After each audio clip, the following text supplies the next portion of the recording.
people ask you about, playing the game. They say, hey, you miss playing the game. Do you go and what do you miss about the game? Well, it's this what you look for, the camaraderie between the players, because of the fact that, playing, what really the excitement was in the locker room before the game and after the game.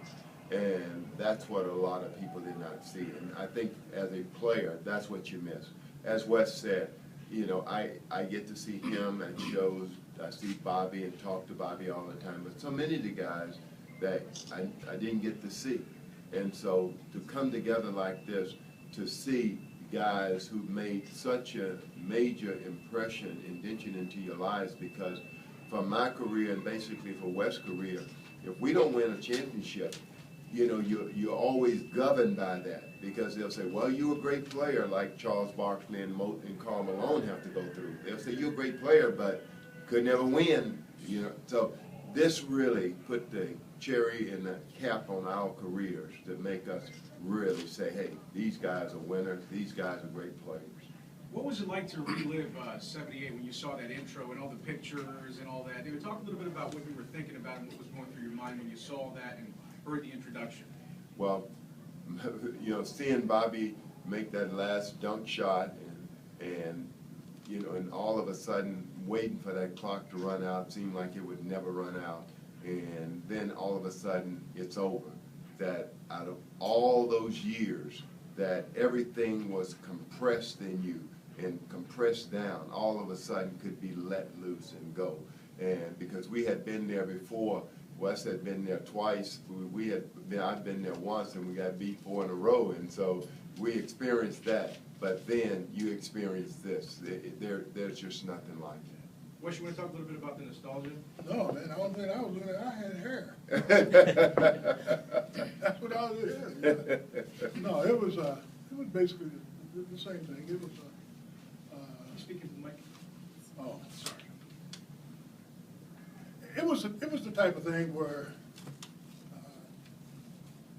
if you look back on nostalgia, I for some reason have trouble doing that, but it was just a relief.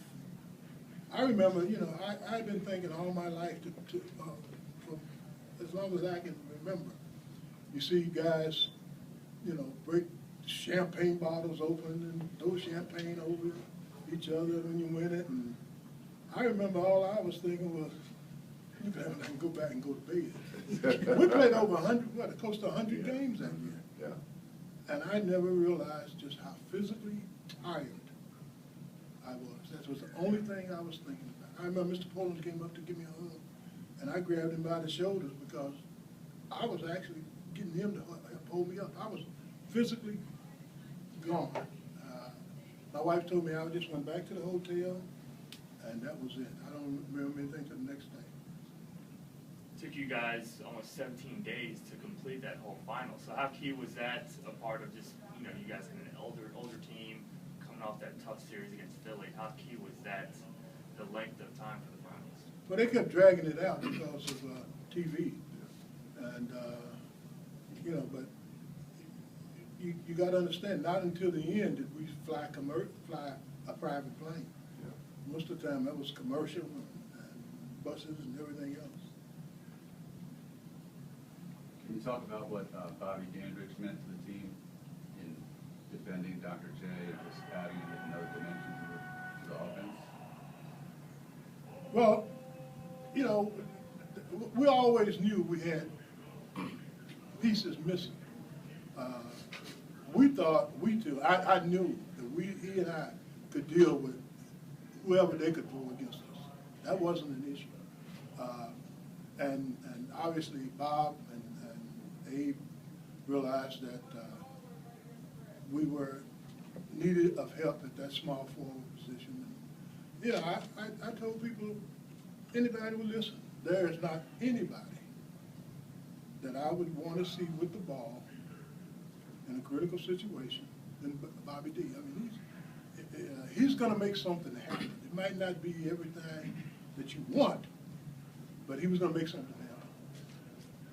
What's it like for you guys to watch how this team is played the second half of this year to connect the legacies, your legacy, and just the kind of the resurgence of the franchise of late? Well, I don't get to see them play that much, so this is probably maybe one of the second games that I've seen them, because being in Texas, I don't get to see them. But it's a great thing to have that resurgence, to win some basketball games. But it's a good and it's a negative because of the fact that you're not going anyplace. You're getting a few wins right now, but you're not going anyplace, and plus you're losing the draft choices.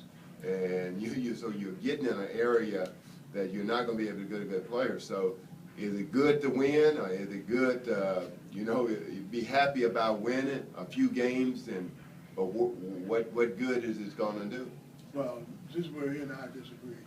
Always try to win. Well, you always try to win. I don't, I think, what I've seen of them is that, they've gotten a few players back healthy. And I think that's helped them. Winning breeds an atmosphere that they're gonna need come next year. It's always great if you got a feel and to know what it is to win. That's a good feeling. So you always want to try to get that good feeling. Yeah, and that's true. But I happen to be in Houston, and I saw the Rockets get the #1 draft choice with Ralph Sampson, and the next year with Elijah Wan. And it wasn't and they built a championship organization down there. And right now, you got Walls coming up for contract, and you're going to have to try to keep him. And how do you really begin to build an organization? And yeah, you win some of these games, but you always win at this time of the year, a losing team, because of the fact that Miami come in here, you can beat them because you trying to make your team say, hey, boy, this is our season. We beat them. And this is what kind of happened at the end of the all kind of weak teams always try to beat the power team. Chicago, all of these games that they have won over some really successful teams. And this is what happened. But still, what do it in the long run, in the long scheme of the thing, what good does it do you because you drop down in the draft and trying to get one of these good players coming out? How much more significance does this championship that you all won have, considering the franchises had some lean years since? Pardon me again? How much more significance does this championship that you all win have since it's been 35 years? Well, they have great significance. When you look at it, I can basically sit here and tell you almost every team. There haven't been a lot of teams that won NBA championship. You're talking about the Celtics, Minneapolis Lakers. You're talking about the Lakers again, and modern day. You're talking about the Boston Celtics again. You're talking about Philadelphia. You're talking about us. You're talking about Seattle. You're talking about Golden State. There's not a whole bunch of teams there who have won championships in the NBA. So whenever you have won one of those championships and been a part of one of those organizations to win a championship, that's something no one can ever take away from you. Because now, that's what every player from high school all the way through, you want to be on a championship basketball team. You want to win that championship. In football, baseball, everybody talk about getting that ring, winning that championship, because that's what it's all about. That sets you apart from every other team. We were the winningest team in basketball in the 70s. There's nobody won more games than us in the 70s. But still, if we had not have won that championship, it wouldn't. None of that would have meant anything.